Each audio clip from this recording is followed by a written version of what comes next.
তুমি অনেক কষ্ট পেয়েছো। রাঙের এখানে ঘন ঘন আসা, আমার সাথে ঘনিষ্ঠতা, সবকিছুই তোমাকে অনেক কষ্ট দিয়েছে। রাজেন তো শুধুমাত্র রাঙার হাত থেকে বাঁচার জন্য নূপুরকে বিয়ে করেছে, এখানে অন্য কোনো ব্যাপার নেই। কি বলেন? তাহলে তো অনেক বড় সমস্যা হয়ে যাবে।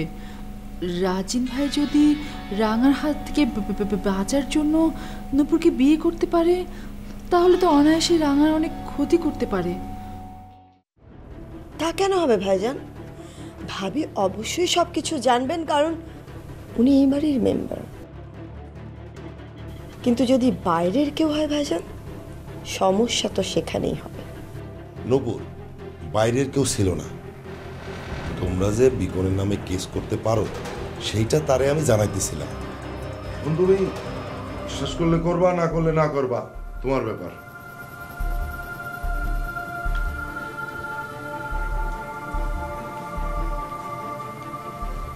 ভাইজান কি কথাটা সত্যি বলল? কে ছিল ফোনের ওই পাশে? ভাবি? না, ভাইজানের কথা বিশ্বাস করতে আমার মন চায়।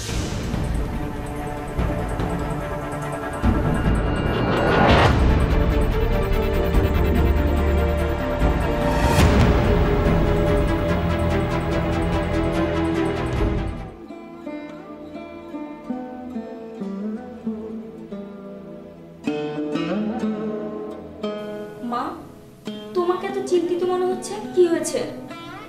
শিরোপা, রাঙা বলল ওরা নাকি বিকনের বিরুদ্ধে কেস করেছে।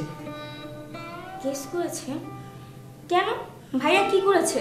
ওদের ধারণা বিকন নাকি রাজিনকে হত্যা করার চেষ্টা করেছে।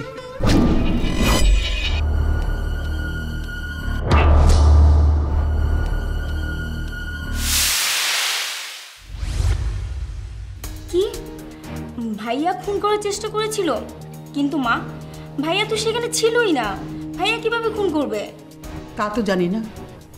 বিকন বলেছিল না, রাঙাকে বিয়ে না করলে রাজিনকে বিয়ের আসরে হত্যা করবে। আমার মনে হয় কেউ এই সুযোগটা কাজে লাগিয়েছে, কেউ আমার ছেলেটাকে ফাঁসিয়েছে।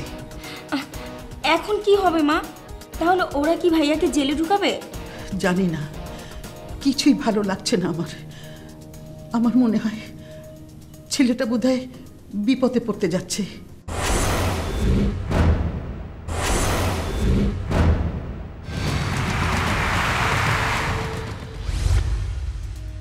মা, এক কাজ করো, কিছুদিনের জন্য ভাইয়াকে এখান থেকে সরিয়ে দাও।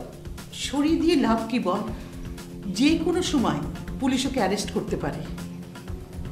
বাবা, অনেকদিন পর একটা খুশির খবর শুনলাম। কি খবর?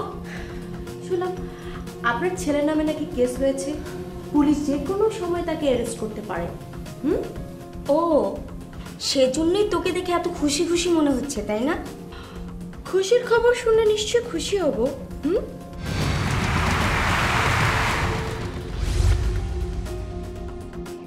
এটা তোর কাছে খুশির খবর? আমার ছেলেকে পুলিশ কেন অ্যারেস্ট করবে? কিসের জন্য অ্যারেস্ট করবে? ও কি কোনো অন্যায় করেছে না অপরাধ করেছে? অ্যারেস্ট করলে তোর বোনের জন্য অ্যারেস্ট করবে। তোর বোনের জন্য লড়াই করতে গিয়ে আমার ছেলের আজ এই অবস্থা।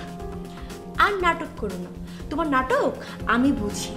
আর তোমার ছেলে জেলে যাবে এতে তো আমি খুশি হবই, কারণ তোমার ছেলে যদি জেলে যায় তাহলে আমার বোনের উপর থেকে তার প্রভাবটা কমবে।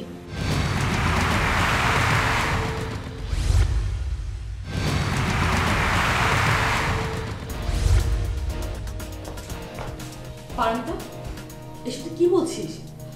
বিক্রম ভাইয়ের নামে কেন কেস হয়েছে তুই জানিস না? যে কারণেই হোক জেলে তো যাবে, তোমার উপর থেকে তার জাদুর প্রভাব কমবে। আমার ভাই জাদু করেছে নাকি তোর বোন আমার ভাইয়ের উপরে আসর করেছে? কেউ আমাকে কোনো জাদুটোনা করেনি। পারমিতা, তোকে আমি কতবার বলেছি তুই আমার ব্যাপারে কোনো ইন্টারফেয়ার করবি না। তুমি ভুল করছো আপু, এটাই তোমাকে বিপদে ফেলেছে। আমার ব্যাপার এটা আমাকে ভাবতে দে। শুধু শুধু তুই আমার জীবনটাকে বিষিয়ে তুলবে না। যা এখান থেকে, যা।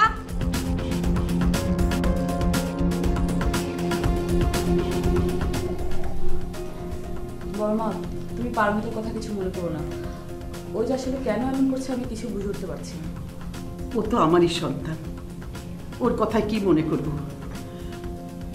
আমি শুধু ভাবছি বিকনের কথা। বিকনকে নিয়ে কি করব? ওকে কিভাবে রক্ষা করব?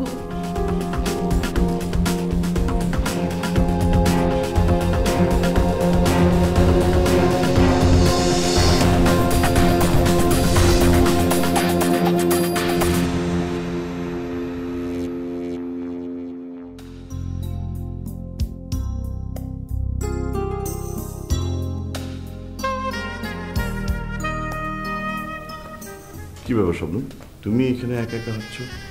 কিছু নিয়ে ভাবছো নাকি? না, কিছু নিয়ে ভাবছি না। তোমাকে দেখে মনে হচ্ছে তুমি কিছু দিয়ে টেনশন করছো। কেউ কিছু বলেছে নাকি? না, আমাকে কেউ কিছু বলেনি, আর আমি কিছু নিয়ে টেনশনও করছি না। ঠিক আছে। বিকন ভাই, হ্যাঁ, আপনার সাথে আমার কিছু কথা ছিল। হ্যাঁ বলো। আপনারা অনেক বড় লোক, জীবনটাও তাই আপনাদের কাছে অনেক সহজ। শবনম, কি বলতে চাইছো সহজ করে বলো। আপনার কি সেদিন রাতের কথা মনে আছে? কোন রাতের কথা বলছো? আপনি আমাকে সেদিন রাতে কি সব বললেন? হ্যাঁ, মনে থাকবে না কেন? তুমি সেই কথাই তো বলছো। ভাবছো যে আমি মাতাল ছিলাম, তাই সব কিছু ভুলে গেছি। শোনো শবনম, আমি মাতাল ছিলাম ঠিকই, কিন্তু যা বলেছি পুরোটাই ছিল আমার মনের কথা। আপনার কথা আমি বুঝতে পারছি, কিন্তু কিন্তু কি? না, কিছু না। আমি চাই। দাঁড়াও শবনম, তুমি কি আমাকে বিশ্বাস করতে পারছো না? ভাবছো যে মির্জা কামালের ছেলে, যার এত সম্পত্তি, টাকার পাহাড়, সে তোমাকে কেন ভালোবাসবে? না, সেরকম কিছু না। শোনো শবনম, টাকা পয়সা ধন দৌলত এগুলো মানুষকে সব সুখ এনে দিতে পারে না। আমাদের দেখে কি বুঝতে পারছো না? একটা মানুষও তো সুখী নেই, এখানে কোনো ভালোবাসাও নেই।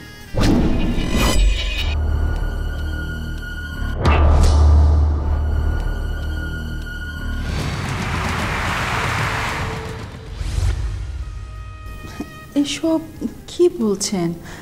সব ঠিক হয়ে যাবে। হবে স্বপ্ন, সব ঠিক হবে, কিন্তু যখন সত্যিকারের ভালোবাসার জন্ম নেবে সবার মাঝে। আপনি এত চিন্তা করবেন না। বিকুন ভাই, চা খাবেন? শুধু আমার জন্য নয়, 2 কাপ চা আনবে, তোমার জন্য 1 কাপ আনবে। বসুন, আমি আপনার জন্য চা নিয়ে আসছি।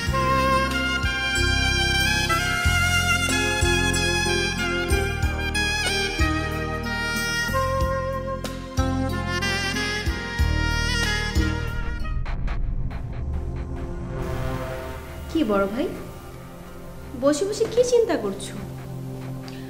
নাকি জেলে গিয়ে কিভাবে সময় পার করবে সেটা নিয়ে ভাবছো?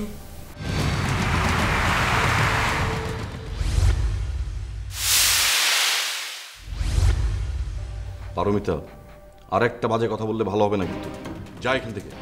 আমি তো যাবই, তোমার সাথে তো আর বসে বসে গল্প করতে আসিনি, তাই না? বাবা, তোমার দিকে গল্প করার মানুষও রেডি, চা খেতে খেতে গল্প। ওয়াও।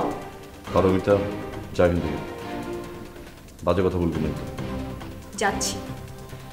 করো, তোমরা দুজন মিলে চুটিয়ে গল্প করো, কারণ 2 দিন পর জেলে গিয়ে তো এরকম টিকার পাবে না।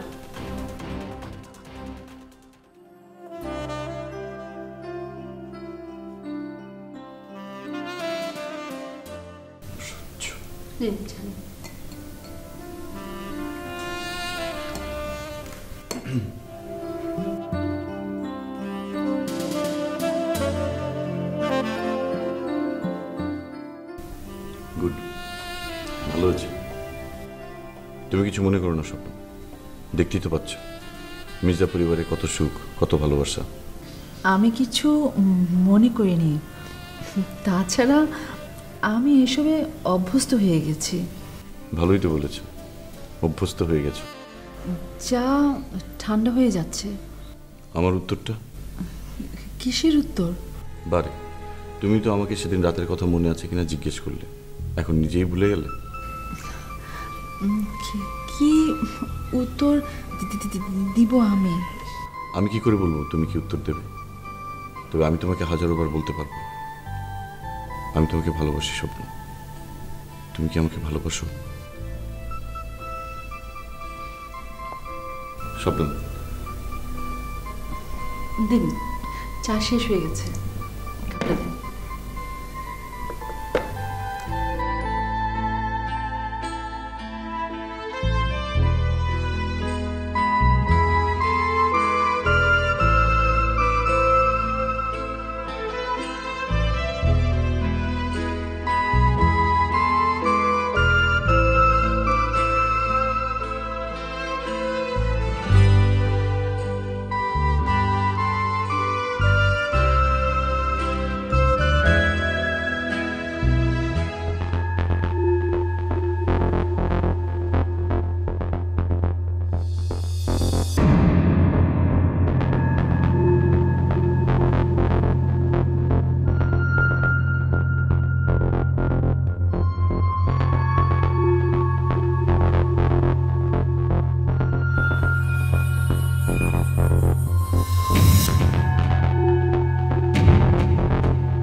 না না, কিছুতেই আমি ভাইজানকে সন্দেহ তালিকা থেকে বাদ দিতে পারছি না।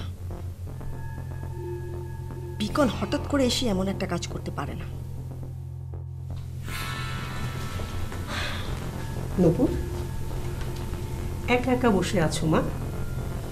তুমি কি কিছু ভাবছো? মা, ভাইজান কেন রাঙাকে হসপিটালের ঠিকানাটা দিল? ভাইজান কি জানে না রাঙা হসপিটালে যাবেই আর নানান ধরনের সিন ক্রিয়েট করবে, আমাদের ঝামেলা হবে?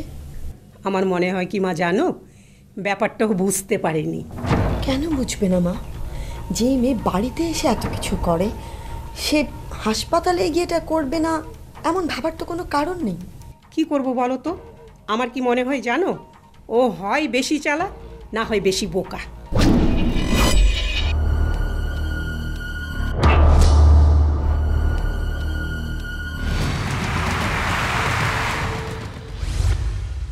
মা, আমি বুঝতে পারি হাজার হলেও তো আপনার নিজের সন্তান, আপনার খারাপ লাগছে, তাই ভাইজানের চালাকিকে আপনি বোকামি মনে করছেন। আচ্ছা মা, বলো তো, কোনো কারণে কি তোমার হাসিনকে সন্দেহ হয়? তুমি আমাকে খুলে বলো তো মা। এই কথা কেন বলছেন মা? কেউ কিছু বলেছে? নূপুর, হাসিন বলছিল রাজিনের এবারের ঘটনার জন্য নাকি তুমি হাসিনকেই দোষারোপ করছো। কেন করব না মা, আমি অবশ্যই ভাইজানকে সন্দেহ করি। তার কারণ ভাইজানের সাথে রাঙার যে সখ্য, রাঙার সাথে যে টুকরো টুকরো ঘটনা আমি দেখেছি বা শুনেছি বা বুঝতে পেরেছি, তাতে আমার মনে হয় ভাইজান কোনো না কোনোভাবে দায়ী। আমি এই কারণে ভাইজানকে সন্দেহ করি। শোনো মা, অনেক সময় অনেক কিছু মনে হয়, কিন্তু সব সময় সেটা সত্যি হয় না। মা, যদি আমার কাছে আসলে সাক্ষী প্রমাণ ঠিক থাকতো, তাহলে বিকনের সাথে কিন্তু আমি ভাইজানের নামটাও দিতাম। তখন আমি একদমই মাথায় রাখতাম না উনি আমার কি হন।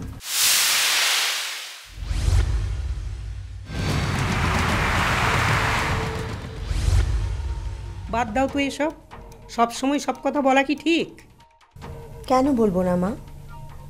আমি জানি যে কোনোভাবেই ভাইজান দায়ী।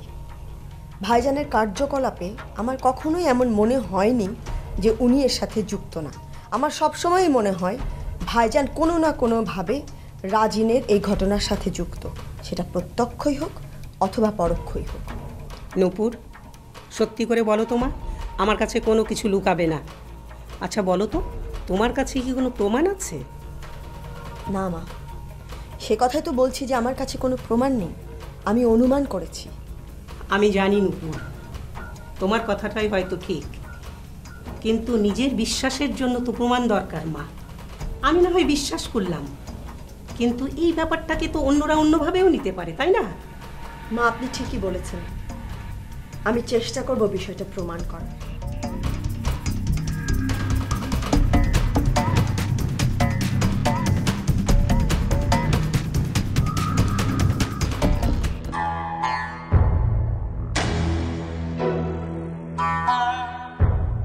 দেখেছো মা?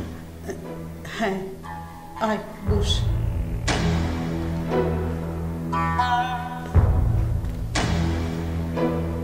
বলো, নতুন করে আবার কি করলো?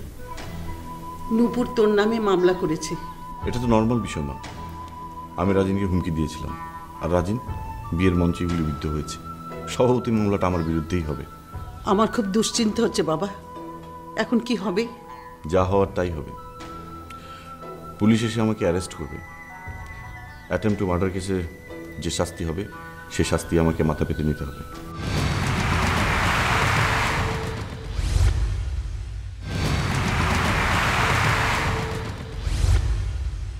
আমার ভীষণ ভয় করছে বাবা। আর তুই তো বললি তুই গুলি করিসনি, তুই নির্দোষ। তা তুই নির্দোষ হয়ে কেন শাস্তি পাবি? না না, আমি তা হতে দেব না। না মা, ভয় পেও না, কিছুই হবে না। তাছাড়া আমাকে গুলি করার অপরাধেও তো তুমি রাজিনের বিরুদ্ধে মামলা করেছিলে, তাই না?